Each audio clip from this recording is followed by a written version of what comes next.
قدرمنو مسلمانانو سخاوت دا د الله جل جلاله ډیر خوش صفت دی.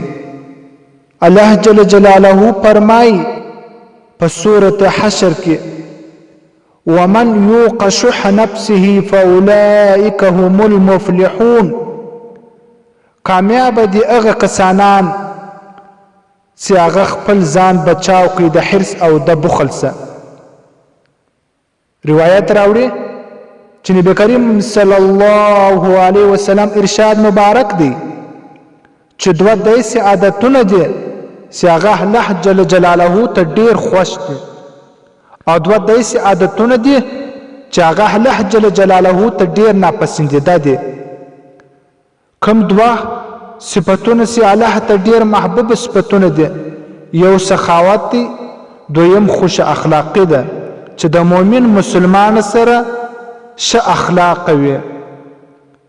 او کوم ناپسندیده عادتونه چې الله ته ډیر مبغوزه دي؟ یو بد اخلاقی، دویم کنجوسی. کله الله جل جلاله د مؤمن مسلمان د پاره د ښه اراده وکړي نو دغه د خلکو د ضرورت او د پر کېدو د پاره دغه کس ولګي په هغه کار باندې چې دغه کس د مؤمنانو د مسلمانانو د پاره ضرورت او صفات پر کې.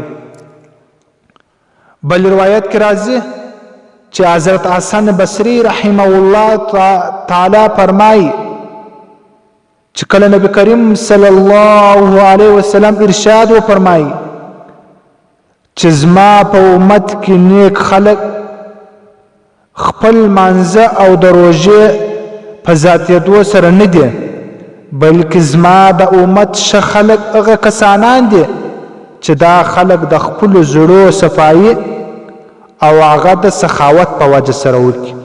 الله جل جلاله به د دا سخاوت په وجه به دا کس ته جنت ورکړي.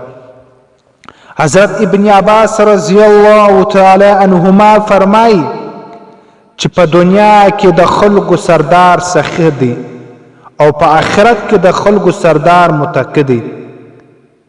حضرت حسن بصری رحمه الله تعالی فرمایي چې کله ما د صفت د سخاوت باندې غور وکړي چې دا سخاوت څنګه صفت دی نو بیا ما ته معلومه سوله چې الله جل جلاله کومه وعده فرمایله ده چې دا خلق به کامیاب وي. نو الله جل جلاله خو د وعده خلاف ورزي نه کوي چې الله جل جلاله فرمایي وما انفقت من شيء فهو يخلفه وهو خير الرازقين.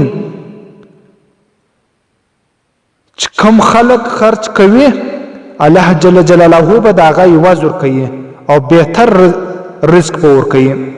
د دې په خلاف چې بخل کوي، کنجوسي کوي، نو داغه بدګماني او داغه کنجوسي الله جل جلاله د دته د کنجوسي او د بد سدي خرج نه کوي. الله جل جلاله به د مال د رزق سبب برکت ختم کی. ځکه چې نبی کریم صلی الله علیه وسلم چې کوم زمشتي آقا سرور کائنات فاخر دو عالم صلی الله علیه وسلم لکه څنګه چې په نور کمالات او صفات حمیده باندې الله جل جلاله ور کړیو دا غرقم الله جل جلاله لوی صفات د سخاوت دیناوه نوازه کړیو.